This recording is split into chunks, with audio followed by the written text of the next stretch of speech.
Muslim nations isolate Israel. That's the fiery call coming straight from Tehran. In fact, Iran's supreme leader, Mr. Ayatollah Ali Khamenei, is warning that his country is being pushed into what he calls dangerous limbo. Not war, not peace. And what does that mean? Let's talk about that. It means that Iran is stuck in a trap. No full-scale fighting, no real peace either. Well, a tense situation where the pressure never really ends.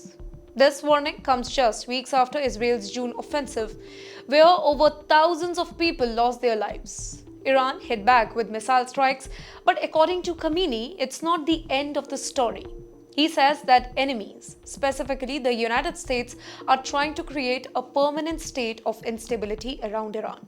Can you imagine living in the constant fear of war every single day, yet never reaching the peace? And it's not just for Iran, it's for Israel as well. And that's the picture that is being painted right now. And yes, then comes the big political push here. Mr. Khamenei is asking Muslim nations across the world to completely cut off ties with Israel. He calls Israel the most hated regime and says that isolating it diplomatically and economically is the only way forward. Think about this. If major oil-producing nations in the Middle East actually did that, Israel's survival in that particular region could become much more complicated than you can imagine. But there's another layer. Mr. Khamenei isn't just pointing fingers at outwards. He's also turning the spotlight inwards. He's telling Iranians we cannot only depend on oil.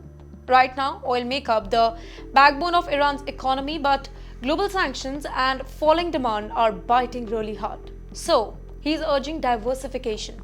That means more industries, more self-reliance and less dependency on oil money. Basically, he's saying that if they choke our oil exports, then we should have 10 other ways to stand really strong. This isn't just about Israel. It is also about Iran's survival strategy in a world where sanctions are tightening, wars are simmering, and allies are uncertain. By calling on Muslim countries to unite against Israel while also urging Iranians to prepare for tougher days ahead, it is Mr. Khamenei who is both rallying the region and warning his own very people.